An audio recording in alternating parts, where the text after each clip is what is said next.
Well, we are back for another week of the Limitless Leadership Lounge. Welcome on in. I'm John Gehring, joined alongside Dr. Numa Kareem and Coach Jim Johnson, as always. And we're excited today to talk education with another doctor who is joining us too. But without any further ado, do want to introduce Coach and get us started. But also want to remind you, if you've been enjoying what we've had for you this summer and for the past 2+ years that we've been doing our podcast, we'd love for you to leave us a review up on whatever platform you are listening on, whether that be Apple Podcasts or Spotify or iHeartRadio or any of the platforms that we're on. You can find us wherever you find podcasts, and you can even find us up on YouTube as well. Just search Limitless Leadership Lounge. Let's dive into today's episode.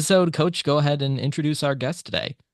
Yeah, I'm really excited. Even though I've only talked to him a couple times, he seems like we're good friends. Dr. Chris Jones and uh, Dr. Jones just is doing amazing things in the educational world. He's been a high school principal, I believe, for 8 years, six at the present high school that he's at in Massachusetts. And he also wrote a book called Seen to Lead that I had the pleasure to read, and it was a fantastic book. Also had the privilege to be on his podcast called Seen to Lead. There's a little trend there on that. As I had the joy of that. And Chris has been honored in the educational world numerous times, including the Administrator of the Year in 2022 in Massachusetts. And he's doing some really powerful things. He's also married to his wife, Mary, nicknamed Bella, meaning beautiful in Italian. And also, he has two sons, Tommy and Scott. And without further ado, we could keep going on, but we want to ask Chris a lot of questions because he has a lot of knowledge to share with our listeners. So, Dr. Chris Jones, welcome to the Limitless Leadership Lounge. Oh, well, thank you for the opportunity. It's my pleasure. And it's good you stopped reading the intro there because, too much is too much, I guess. But I'm super happy to be here and I can't wait to have this discussion with you. Yeah, absolutely. So I know one of the things, when we've talked and, reading about you and, reading your book is you talk about teacher-centered leadership. And I believe I know what it is, but I don't hear about that from administrators too often. So I'd love to hear your perspective on what it means about teacher-centered leadership.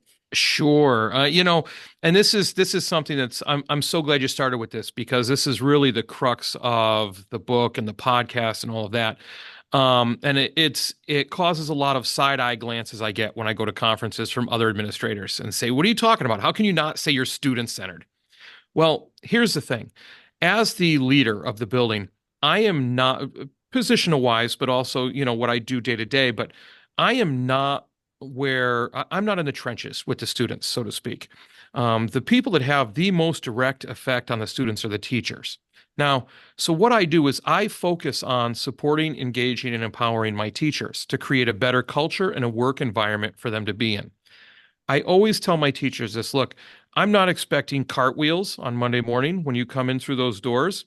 And some people they do a lot of really good things with that where you want kids to run into school and teachers to be running into school. I just don't want the Sunday night horrors of saying, "Oh my God, Sunday's over," at 1 o'clock in the afternoon, and people start worrying about going to work the next day. Mm. If they're just at the point where they say, "Hey, cool, work starts today. I had a good weekend. I took care of myself, did what I needed to do," and they come into a place where they're supported with anything they need. They're encouraged to take risks. They're encouraged to push the boundaries of what we see as current present day education. And they're engaged in the work they're doing, and they know that they're empowered. They have the ability to make decisions for themselves, to enact change. That makes them happy, helps them live in their why, helps them show that passion that they have for the subject. Now, anybody that knows teachers or education or anything they've been involved in, which is probably just about everybody in our personal circles, if you have a passionate, engaged teacher in front of students, there's no way those students don't benefit to the maximum ability, much more than I could ever do. Teachers see, well, in my school, say, teachers see and are connected to via class, not outside of class, probably about 120 students a day. Mm. No matter how hard I push, no matter how many times I meet, no matter how much I'm in the hallways, I'm not impacting that many students. It's just a matter of math. So if I impact the teachers to the degree that they can impact the students, students benefit. And the outcome are students that are more engaged, feel more supported in the classroom, and are more empowered to reach what they consider their personal level of highest success. Chris, I got to jump in one more because that's a big word. We hear a lot about leadership, but I'd like to, because we want to help these young emerging leaders, and empowerment is something we hear a lot. I'd love to hear your perspective on how you empower your teachers, maybe a story. And with empowerment, there are certainly still some boundaries. So I would be really curious on your perspective on how you empower your teachers. What does that mean to you? Sure. So empowering teachers hits a couple levels, and you're right. There are certain boundaries. I mean, obviously, you can't just say let it fly and let people do whatever they want. That sometimes that becomes a recipe for disaster. What it does require, though, is knowing your teachers and having those relationships with teachers as to what they're interested in, what they want to try, and what their ability level is. Because if you're empowering somebody right, and now this is going to probably open up another can of worms. If you're empowering somebody right, they are going to fail. They're going to fall short. Not dismally, but if you're empowering them to the level where they're stretching a little bit so that they can realize that they have the ability and gain more confidence, they're going to struggle and they're going to have setbacks. As a leader, it's your job to rush right in afterwards and make sure they have the support they need so that they'll try again. Because if they fall short and they don't receive that support, or you say, "Oh, you messed that up," they're never going to be empowered again. They're never going to take that step out, and they're going to stay right in their lonely little lane and be unfulfilled at what they do for a career. So it's important that you do that. And when you empower somebody to do something, you have to let them do it. They have to own it. You can't say afterwards, "Well, yeah, it worked, but I would have done it this way, so I'm not too fond of it." You have to step back and let them do it. And you have to be happy with the results. So it's difficult as a leader to do something like that. Couple of stories. Well, I'll start with one, and if it's too long, then you can tell me to stop talking and stop at one. An individual that I worked with prior, she was a librarian. She was very in tune to the lack of students' engagement in summer reading and the idea of how we get students engaged in summer reading. As an administrator, as a building level leader, I was concerned about that as well, but my tact with it more was that from the grading aspect, right? No student wants to be forced to read over the summer, not do their reading for whatever reason, then they start the semester with an F or a 0 because there was some hard grade for the reading in the summer. That's punishing for reading, not engaging in reading. So we threw around the idea of an all school read and what that looked like and how we would deal with that afterwards. She came up with an idea of how she could get kids to be empowered to select their own reading and did the Summer Read Smackdown. She created the Summer Read Smackdown. That was, you'll like this, Coach, a March Madness style 16 book bracket that for the few months before springtime in the school year, students would read, faculty would read, and they'd recommend books to be put into the 16. We then formed a committee of students, faculty, and myself. I sat on it and selected 16 books from all the recommended books, put them in brackets. Now, you might ask, how do you do that? Because we had the idea, and then she ran with it and just kept putting pieces in. She created bookmarks for the books as the students read it with a Likert scale on it as to how they would rate the book, and then put categories in: readability, what was engaging about it, relatability, all those different things that people would rate the books on. So then we'd take the 16 books that rated highest, the committee would debate on it, put the 16 books in, then students would own each book that was in the bracket. We would get together and have a showdown. So the students would argue for their book that they had in the bracket. Winner moves forward. Loser goes back to the shelves. And so it would go all the way down to the last book. And the book that won is the summer read book, the all school summer read. Now, Oh, Love that. super engaging for everybody in the school, right?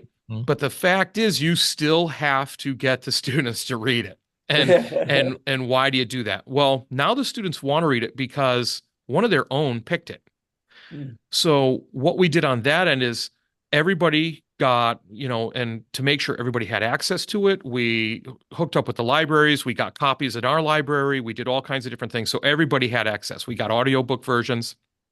And then what happened at the beginning of the year, now this is where I could step in to support the teacher after she did this. I declared that nobody was allowed to do a summer reading assignment when we came back to school. What teachers needed to do, because teachers were expected to read the book, right? You model, you lead by example. Teachers were expected to read the book, select a part of the book, something in the book that was related to their discipline. And then they would do those lessons with students when they got back. Mm. Interesting thing is the first book we did this with is I forget the name of it because it was a few years ago, but the book was about a World War II English female pilot that was shot down over Germany. So she was a prisoner and she had to get out and get back to her family.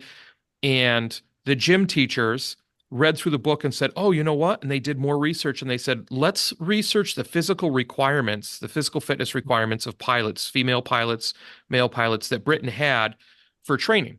And then they ran the students through those drills that they had to do just to see how they would do.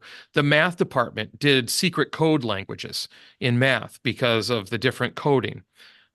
All kinds of different things. Science did the aerodynamics of planes, talked about the ballpoint pen versus the pencil at altitudes and why they had to use it and why it was invented. All kinds of different things like that. And so that was great. Then when I moved schools, I came to this school. I just put my current librarian that I moved in with in touch with the old librarian that we had. She passed on resources and helped out with that. I told my current librarian to run with it. She did, added her little things. Well, then we turned it into an event. We packed our library. So we probably had about 200 students watch the debate. 2 teachers moderated it. And then the winner, actually, because of, 1, the book she selected, but 2, because of her notoriety for being the winner, so to speak, she actually grabbed an internship at our state house from our representative from that because she became known from that. And then students were stopping her in the hall and some teachers did. She said it was the weirdest thing when she reported it, and asking her for her latest book recommendation because they liked the book so much. And the book is now part of our permanent English curriculum. Wow. So that's one story. I could go on about winter school, which is a whole nother outcropping of empowering people, but I'll stop there. If you want me to talk about winter school, I can. But I'll stop Dr. there. Jones, I should, this is such a powerful story, and I'm going to steal some of these ideas from you. So definitely the power of reading is something like nothing can be compared with that. And another important thing that you mentioned is sharing. When you connected the librarian, the previous librarian with the librarian of your school now, and those are the things we often do not see in educational institutes, especially educational institute in our country in Bangladesh, where people are sharing knowledge. Because once you start to share, that's when the snowball effect starts to happen. So this is such a powerful story. So thank you so much for sharing this. And Dr. Jones, my question, this is a little bit personal question to you. I know that you were a coppersmith and then you transitioned into education. What is the story behind that? What inspired you to move into education? And this is such a thankless job often, and you chose this career shift. Now it's interesting that you said, 1, yes, I do have a personal story behind it, but 2, it's also interesting that you said it's a thankless job because we often hear that, right? And especially in today's climate. And I have to say, when I reflect, I'm a positive person, sometimes annoyingly so, because I refuse to see the negative in situations. I accept it, I see it, but then I say, okay, I can live in it or I can do something about it. And I think the job of a high school principal is the most difficult job you'll ever love. I, I, I just, it's such a great job when you look at all the benefits, as far as how they weigh or outweigh the negatives, the negative aspects of it. But my story is interesting. I was I was lucky enough to be brought up by my single mother and my grandfather. Her father acted as my father, basically. And because I had that older generational influence, the two of them always, I was raised in an environment where sure, you can complain about something, but unless you're going to do something about it, shut your mouth and move on. So don't just sit and complain. Come up with a solution. Do something about it. Be the person or the impact on the system that can make the change. And so I really credit them for that. So I go to school, and to be honest with you, I did not have a great high school experience. It was get in line, drill and kill. I was bored, and I sat there thinking to myself, "There's got to be a better way. Like there's got to be a better way to connecting school to life. These people that are standing in front of me as teachers, they have rich stories." And I won't get into some of the personal stories that I found out later, but I'm like, man, why didn't you send that out? When you were teaching us, so many more people would have been engaged. But I picked a college. I played football and wrestled all through high school and college, to a certain degree of success. And I picked my college by who was paying me the most money to play football for them. Mhm. And so I get to college. Sorry, coach, basketball is not in the story for me. I get to college and I start enjoying learning, and I start seeing those things that I like to learn about. And so I get out of college and I don't really have a certain direction, but I like working with my hands. I love, and I kind of fall into working with copper and finally become a coppersmith. And on the side, besides just my normal job of being a coppersmith, I did historic doors and window replacements in Boston. So a lot of that type of work. Now, meanwhile, my whole family, or my mother and her best friend, who was a teacher for 40 years, are saying, Chris, you need to teach. You're teaching people how to do copper. You're teaching people the work you're doing on historic doors and windows. Why aren't you teaching in a classroom and teaching more people? Not to mention your body will hold up longer. And I said, well, and I always told my mother this. I said, I didn't appreciate the educational system in high school. And I'll teach anybody anything. But I went to school in an inner city school, and I know what it's like at high school. If I'll teach anybody anything if they're willing to learn it. But if you think I'm going to do 90% of the time discipline and classroom management and 10% of the time teaching, not for me. No thanks. I'm not interested. So then I started giving family members and friends tours of the battlefield, the Gettysburg, from the American Civil War. And they were all like, Chris, you need to be teaching history. So I said, all right, I'll go back to school, check it out, do some classes. I get my teaching certification. I remember landing my first job, and my mother still loves to throw this in my face. God bless her, 80 years old, and she's still throwing stuff in my face. But I call her up when I land my first teaching job, and I go, Mom, I got a job. She's like, fantastic. That's awesome. I'm so glad it's working out for you. Where are you teaching? I said, at an alternative high school. So the first teaching job I had was a school for students that were out of the mainstream school because of behavioral issues. And so I had great luck there. And I'll never look back. I loved working with those students that were a little more difficult, were a little sassy, maybe not in line like your traditional students. And then I went on to teach in an inner city school with those students, high needs, high poverty rates, things like that, and not your typical everyday average student. And I just absolutely loved it. And so that's how I got into education, because I got into education in smaller sections and I could make changes. I started making changes and doing school differently. And at first, it was kind of like, okay, well, I think education should be done a certain way. I think I should be taught Kids should be taught a certain way according to what they need and according to things that they're going to be engaged in, empowered at, and use in the real world. Which I hate that phrase, the real world. If we're talking about the real world, why isn't school the real world or Right. modeling the real world? And I always had in my back pocket, well, if it doesn't work out, if somebody doesn't like it because politics and education are real, I'll just go back to being a coppersmith. I've got a trade. I can do what I want. And people saw the way I was teaching. Students gravitated toward it. It was recognized on a larger scale in the region. And so I just kept going and going and going. And it became a thing of, well, every position I moved up to, I was asked by somebody above me to move up and do that position because of the greater impact I could have with my philosophy and what I was doing. So that's where I am now. And I've always lived that education needs to be looked at differently. We're trying to instruct students and prepare them for a world, to use the cliche term, that doesn't exist yet. But who cares if it doesn't exist or if we're living in it? Why are we teaching for a world that existed a half a century ago or a century ago? It Exactly. just doesn't make sense. So we have to change. Yeah, and when there are data that is showing the future of education, 80% of the jobs are going to be automated. So we Mm, need to come up with new skills for right. our students. The old traditional model is not going to work. And also I resonated so much with your statement. I hated school so much that I would even like not go to school. I will make all the excuses, and I started enjoying learning when I was in the university, where I can pick and choose my top subjects. Mhm. So I was empowered.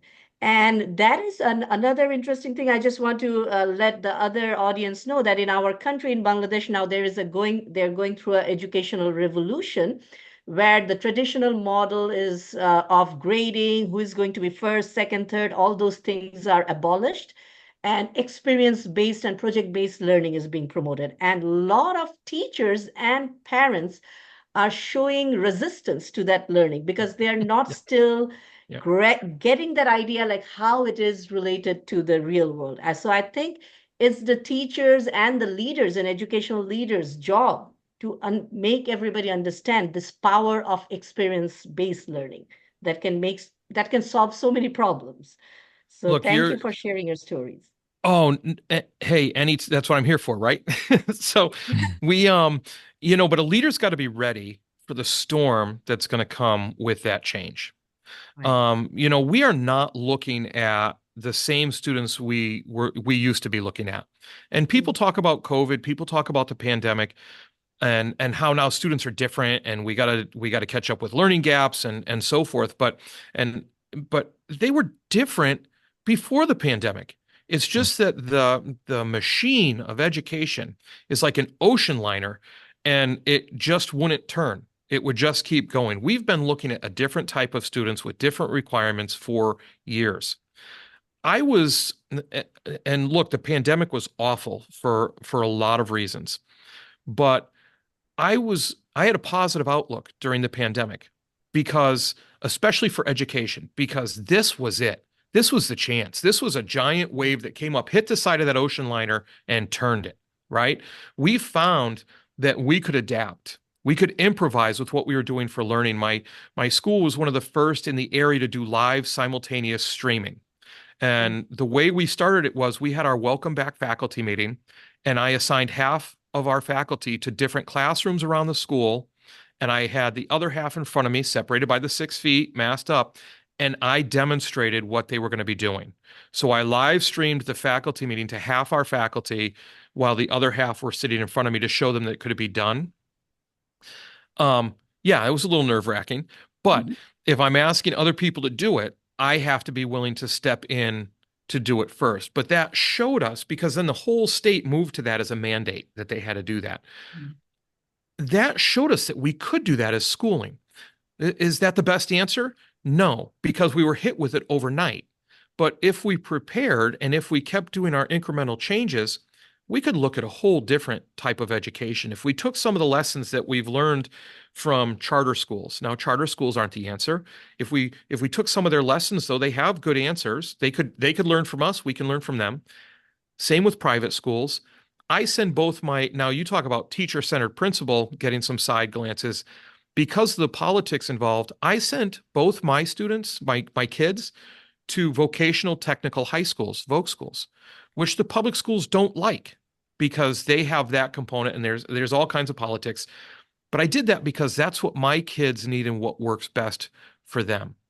Why aren't we, as an educational community, I don't care whether you're private, public, voc tech, charter school, why aren't we all pulling in the same direction to make sure the kids get the education they need to reach their greatest level of success, their personal greatest level of success? Now, public schools, like my school, we've started this new thing. I say new, it's small still. It's in the state and it's grant funded through the state. Innovation Career Pathways, where we're moving vocational programming into the public schools. So my school now offers to a select number of students that opt in for that, a vocational path that runs alongside the regular graduation requirements of a public school. We offer a medical pathway and we offer a business pathway where students earn certifications through classes, industry recognized credentials in their regular classes. So when they graduate, sure, they might go to college, but if they don't, they're more competitive than any other high school graduate that doesn't have these credentials going into the workforce if they want to do that. Because we talk about college and career readiness. Well, not all careers require colleges. We want to make sure that students are prepared to go into the career they want. Some will require college, some will require micro-credentialing, some will require just going straight into the workforce and getting experience. But we are failing as educational institutions if we are not preparing students for what works for them. Wow. This is really important too, the love of learning, because so many educators, I think, now are going into education because of sort of the other reasons. Certainly, it's a stable career. There's great benefits in many cases. And certainly those are all things to take into consideration. But how refreshing is it to hear someone who says that they're an educator simply because they love learning, and that's all there is to it? How do we get that back into schools, that mentality of, certainly you could call this a thankless job. You could focus on all the negative aspects of it, but how do we get back teachers who really love learning? Oh, that's a deep, complicated question. I have a short answer for how we get students to get back into a love for learning, and we make it learning for the acquisition of skills to build confidence and realization of its importance, instead of just for acquiring knowledge itself. And that's more of a biological, mental development type of area. When we're talking about teachers, when we're talking about adults getting into education simply for the love of learning, I think it has to come from a paradigm shift as to what education is about. I think if we have teachers getting into education to teach a subject because they love history. I love history. But if I get into teaching just to teach history, it's not really a love of learning. We need to have people realizing more holistically the impact they have on students as human beings. We need to get people going into teaching to teach students the curriculum, not teach the curriculum to the students. And I know that sometimes that seems like a subtle difference, but it really isn't. It's a big difference. And I know that, yes, students need to learn the curriculum, but students are human beings. And at different ages, they're going to be interested for a myriad of different reasons. Sometimes because their friends like that. Sometimes because they have a good supportive household that pushes it or likes it. Sometimes because they don't have the resources or that household support that they don't like it. Or maybe that's what they grasp onto. There's so many different ways. But if we can get people going into education for the human aspect, the aspect of somebody affected them to make them go into education. What was that? A lot of teachers, when I do a lot of work around why, or if you look at Simon Sinek's Infinite Game, he calls it his just cause. That's what I call it. If we can get people to reflect on and analyze why they got into teaching and find that quality that gravitated them to it and own that quality as part of their why and lean into it, that's when I think, John, that we're going to get those types of motivations for teachers. I mean, teachers, a lot of times when I ask people their why, because I ask that in interviews, it's a parent. Like, well, my whole family's in education. I really liked what they were doing. So, they have that attachment, that love for a parent or for an aunt or for an uncle. And they look up to them and see that as a noble profession because that's what the person they love is doing. Then you have the ones that got into education because they had a teacher affect them. Well, all right. You looked up to that teacher with such respect that you saw this as a profession that you wanted to go into because of actions they were taking. What were those actions? What was that feeling? What were they doing that was so powerful to you or so inspirational to you that you wanted to become part of it? And if we can get people to focus on that, besides the prep programs, right, that talk about, well, you need a 12-page long lesson plan. You need this. You need to make sure one kid out of the room at a time for the bathroom, and all of that. Those, dare I say, factory model indoctrination techniques of education, or the program of education. If we can start breaking that down, I think we'll have much more luck in doing that because there's also a comfort level to it as well. The way education is set up now, the system is set up now, indoctrination is a strong word, but I don't mind saying it a little bit because it is an indoctrination. You learn how to play school. You learn how to win at the game of school. I don't like calling it a game, but a lot of times it is a game with grades and how you do well at school. There are so many bright students that perform poorly or below average at school and then become wildly successful out of school. They scrape by, they barely pass, they barely graduate. They're the ones I'm having 6 meetings with in the spring saying, have you got all your work in? You need English to pass, all of that. That then take off outside of school. And then there are the ones that get the straight A's in school, go to the four-year institution right out of school. They learn how to exist in that world that is school, that form of school. And then when they get out, well, they're not all that comfortable. They're not all that sure. But boy, I'll tell you what, teaching sure is a comfortable way because why don't I do that? I was successful there. I felt good. I felt confident. I got A's. And so then they perpetuate that formula of schools. So that's where we need to pull that pin out and break those cars apart to stop that train from rolling down the track. Well, Chris, in looking at your career, so you were an assistant principal and then became the principal of the same high school. And then you actually moved on to another high school. And of course, we want to help young and emerging leaders. So whether it's, leader of the school like you are right now, or in my case, I led 4 different basketball programs, or a leader in business is taking over, a new team. The big word we hear so much, but I'm curious, what advice would you give to that person starting out in leadership to build that great team culture? The first thing you have to do is admit you're new and you're the one that's trying to enter the team. You're not, the team is not entering to you. You're entering the team. So many times people come in as new leaders and try and change things. Now, when you're, as a leader, when you're moving, and I think I think it's always good to move because, and I'm not encouraging people to stay and then leave and then stay and then leave. You'll know when the time is right if you're continually challenging yourself and continually learning. You have that voice that, oh, I have more to do here. And you'll remember it if you leave too early. You'll keep looking back because it's not that a new role is a bad choice or a good choice. It's a different choice. And so It's just a different environment. So as a new leader coming in, the first thing you have to do is introduce yourself, who you are, and what you're about. When I first came here, and I came here, if you don't mind me telling a story a little bit, um, when I first moved to this school, it's a bigger school. It was twice the size of the school that I came from.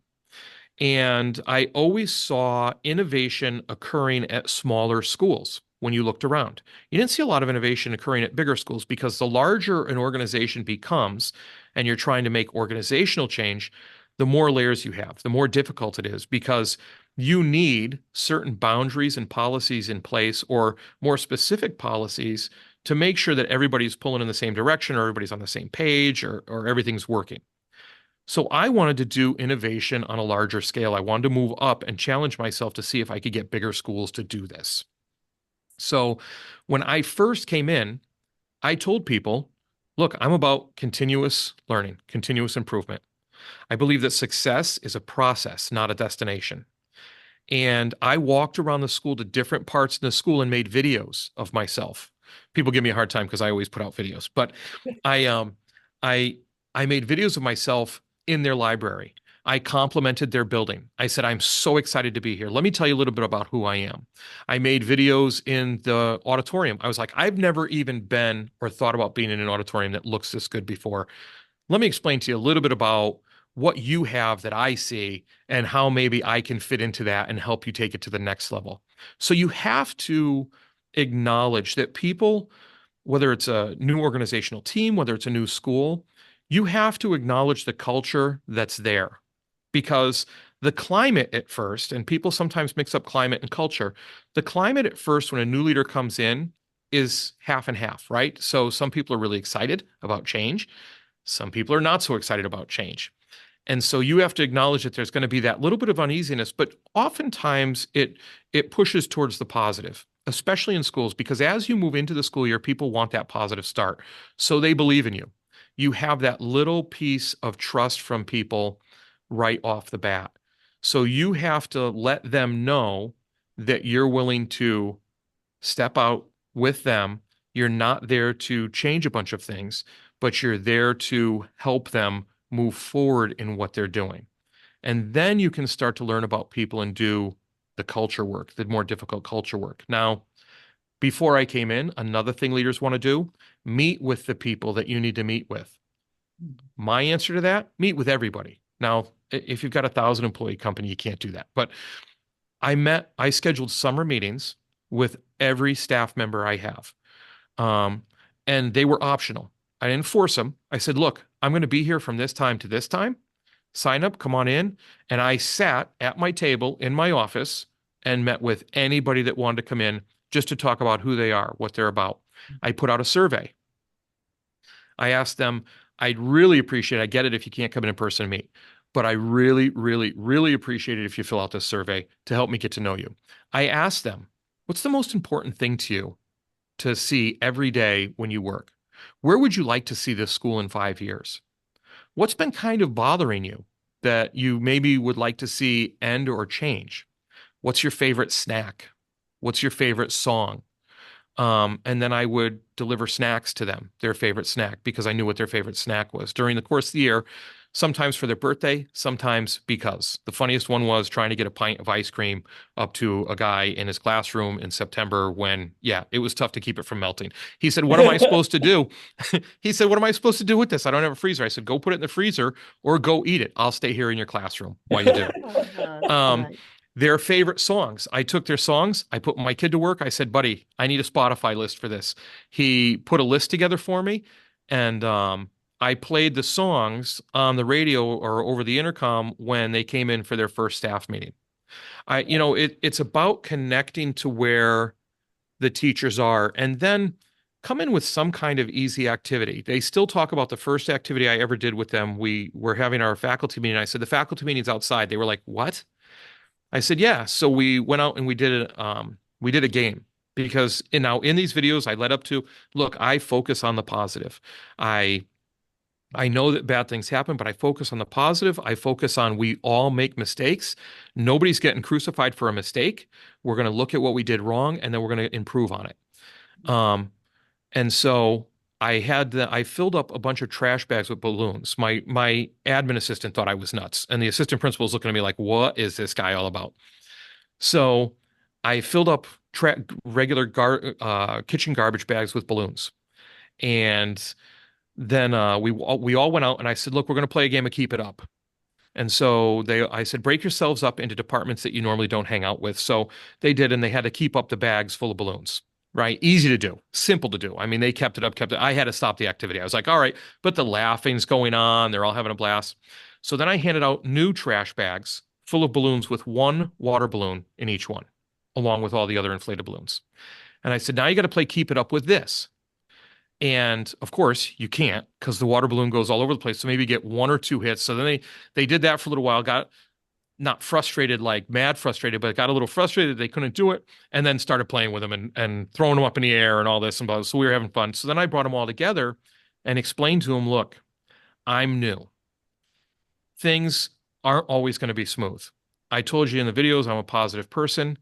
What we need to do is make sure there aren't any water balloons in our bags. We can all lift each other up if we're all a balloon.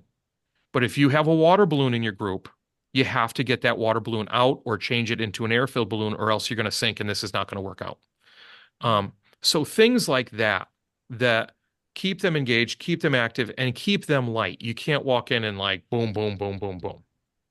But Yeah. I digress. I could go on forever. I'll talk forever if you guys let me. So And that put it on shows me. that you're passionate about the field you're working on, and that is so important. And the passion is, we can see the passion that you have for learning and education. My last question today, we could go, like, this could be easily a 2 hours, 3 hours podcast, no doubt about it. One of the things that I have seen from your bio, you are advocating purposeful education, character building, integrity, and these are the skills I really believe are the human skills we need to build a better world. And unfortunately, our education system, we are focusing on maths, English, and this and that, all these things, but we are not focusing on this human skills. And one of my favorite authors is David Brooks, where he talked about like character is built in battles against our impulses and weaknesses. And I love this quote because this is, we often now hearing in schools that the kids are not resilient. And that is why the mental health and well-being crisis, opioid use, those are so rampant all over our societies nowadays. So my question to you, how are you bringing in the teachers? How are you sharing your vision on character building and integrity and build this into the learning system so that students from your schools are going to know the importance of character building and purposeful education? I let teachers step away from the curriculum when they need to based on their understanding of the students sitting in front of them. So that's a big statement, right? And it raises all kinds of questions. Well, how do you do that? What do you do that? It starts, I believe, with that and giving the teachers the ability to say, you know what, today I need to step away from the curriculum. We call them mental health breaks. And we were doing a mental health book study and talking as a group. And what came out of that was not so much like the 5-star rating for the book, but the conversations. And so we formed a mental health committee for the school that next year it's going to take much more of an active role in planning items out for the school. But what it did before the end of the school year is we put out different understandings of what teachers could do for students to support resilience in the classroom and to show them that you need to once in a while step away. If something's aggravating you, if you're having a tough time with something, okay, that's fine to voice that. You can't live in it, but take a step back and do what you need to do to make sure that you can come back at it even harder to fight those battles that you mentioned in that quote. And sometimes that's all that's needed. So our teachers, all they needed to hear was, yeah, give students a mental health break during class. Step away from the curriculum and say, you know what? For the next 20 minutes, we're going to do this. Now, I don't think there's a teacher out there that hasn't been partway through a lesson plan and said, man, this isn't working, crumpled it up and thrown it away and moved on to something else. There isn't a lesson plan that's ever survived its first outing. And not so they would take that break, they'd shift to something else. Now, what we've told teachers is name it. Name it for the kids so they can be more self-aware that this is what you're doing. Say, look, this isn't working. Something's off with you guys today. Something's off with me as the teacher today. So what we're going to do is we're going to take a break and we're going to regroup and then we're going to hit it again from a different direction so that they understand that the first try isn't the last try. Right. And oftentimes so there's that step because that's got to happen inside the classroom. And as a leader, I have to defend teachers doing that and give them room, but then defend them to the detractors because the next piece of that is the community. You're absolutely right. The parents that are go, go, go, drive, drive, drive. What do you mean it's not an A? What do you mean it's this? What do you mean my kid didn't do well? Why doesn't he just get a better grade? So the first night we meet with parents, we have a freshman orientation. The first night we meet with parents, I say, okay, I'm standing in front of you telling you you're here because you love your student. Who here loves their student? And they all raise their hands, obviously. And I say, you are trusting us with your most prized possession. We get it. But what I want to tell you is they are going to fail.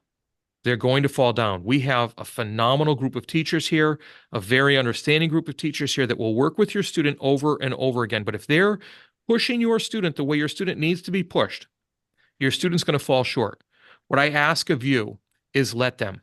And that's going to be one of the most painful things that you do as a parent, to watch your student fall short and utilize the channels we're providing for you to help them get better. Now, whether that's reaching out to the teacher saying, my kid's really frustrated with this, he doesn't get this. Okay, great. Has your kid reached out to the teacher?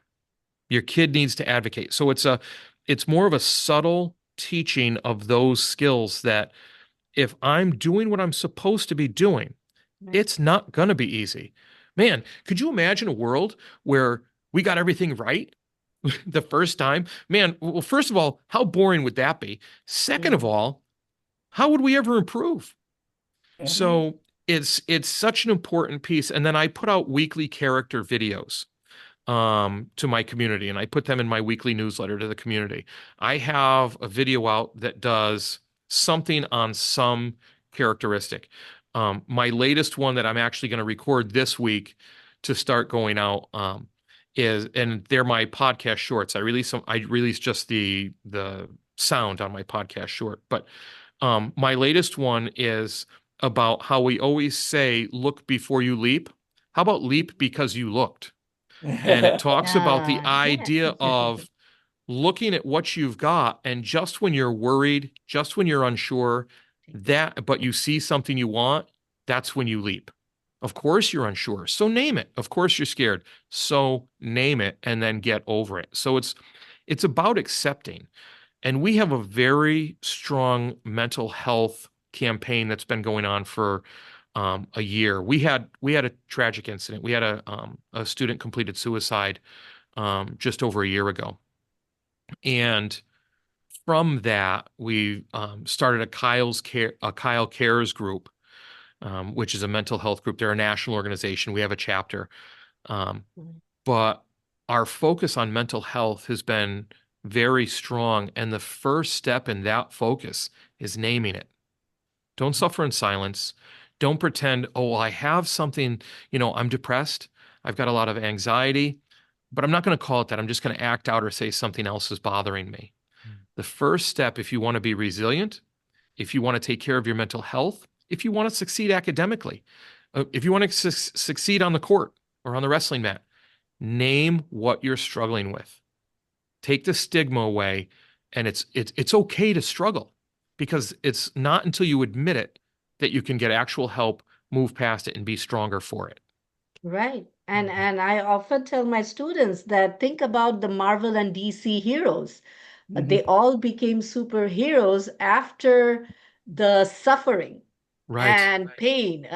So why does Batman say that? Why do I fall? Because then we learn to rise again. So So I always try to show the superheroes and how their suffering made them superheroes so they can be heroes. Yeah, now, Dr. Karim, you'll have to be careful what household you say that to because there's a fight between DC and Marvel. If I bring up DC in my house, both my boys attack me because we are a Marvel Yeah. household. Good to But know. yeah, but you're so on point with that. Even man, okay, I'm not going to steal it. I'm going to edu-borrow it, but I'm going to use that in my school to compare to superheroes. Everybody relates to superheroes, but they all had to go through their struggles, and it's their struggle, it's their difficulty, it's where they fell short that is their actual power. That's Right. brilliant. That's brilliant. So Mm. thank you for that. I learned something. I'm all set. I'm going to stop talking now because I learned something. No, that is why I named my nonprofit Heroes for All. So you can tap into your hero and then become heroes for everybody. So That is that's brilliant.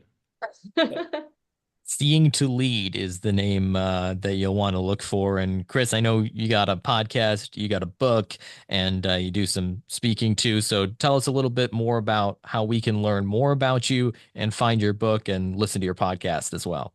Sure. My book is sold pretty much anywhere. But I mean, Amazon is the easiest link. If you want, I can shoot you the link and it can go in the show notes. I can shoot you the link for the podcast as well. But that's anywhere you listen to podcasts. That's on so many things I can't even explain how many. Some of them I've never even heard before, but it airs on them. But I'm on all socials at pretty much Dr. C.S. Jones. On just about every social channel. I believe I'm Dr. Christopher Jones on LinkedIn because you have to have the full name. And I do release all my things on YouTube as well, that if you search me on YouTube, you'll be able to see that. But yeah, and just for an email, it's Dr. Chris S.J. So it's DrChrisSJ at Gmail. If you reach out to me via Gmail, I answer my emails. And that's about it. I'm not too hard to find, I don't think. You've made it very easy. Those options down in the show notes for the book as well as the podcast. Definitely check that out too. If you enjoyed our conversation today, you'll enjoy more of Chris's conversations too. And then the social media handle down there as well. So any final thoughts from Coach Renuma before we wrap up Actually, today? I just Chris, maybe just give us one key that you would like the reader if they read your book, Seeing to Lead. That I would like them to what? Take away from it? Take away from, yes. Sure. That the idea of supporting, engaging, and empowering, which is the play on words with C, the idea of supporting, engaging, empowering really is a flywheel. I have a diagram a couple of pages in, and I do explain it in the beginning of the book that the whole idea is to get that flywheel spinning as fast as possible, meaning that everybody's at a different location on that wheel. And as a leader, you have to determine where that is. Some will need support, and I'll just say somebody's at the area where they need support. So you need to support them in any way that's supportive. And once you support people, they start becoming engaged in what they do because they can find success and they become more confident. And then once they're engaged, that's where you can start to pull the strings of getting them involved to the point where you can empower them with something, where you build that relationship. And then I hinted towards it earlier. Once you empower somebody, if you're empowering them right, they are going to struggle at that first outing. The most. The second one, they'll still struggle, but they'll struggle a little less. But once they do that, that's where that flywheel kind of comes to an end at empowerment. What you need to do is make sure you step right in to support them. You need to highlight the good and, yes, address the negative or the failure aspect of it, but make sure you let them see or help them see that they can do this and that they're successful. And by doing that, they move through support quicker, engage quicker, and then they're empowered quicker again. And a way I do that is that whenever you're offering somebody something like that, because we run into a lot of positive and negative in our roles, whenever you're offering somebody feedback, because first they have to be willing to accept feedback. But as soon as you offer that, if you have that negative feedback and positive feedback, forget about the sandwich. That sandwich thing doesn't work. You want to depersonalize the negative piece of the feedback, and you want to personalize the positive piece of the feedback. So anything where they fell short, you don't make it about them. You make it about just how things might have been different or how things could have been improved. Where anything that went well, it was, man, because that was a slam dunk. They really brought that home, and it was all about them, them, them. Those are your I statements for them when you're giving it to them. But people are then much more willing to look at the errors and improve upon them, and then lean into the strengths and reapply them to the next time they do it. So. Thank you, Chris. As Renuma said, I will say I appreciate you very much as a friend and your awesome insights. I could talk to you for hours, but we do have, as you mentioned, there are boundaries in life, so we try to keep it to an hour. But thank you so much, and we look forward to continuing our relationship moving forward. So. Oh, 100%. The pleasure was all mine. I enjoyed this so much. Like you said, I could go on for hours, but I'm definitely not going to. I'm just so appreciative and so grateful for the opportunity to talk to the three of you. Thank you. Thank you, Chris.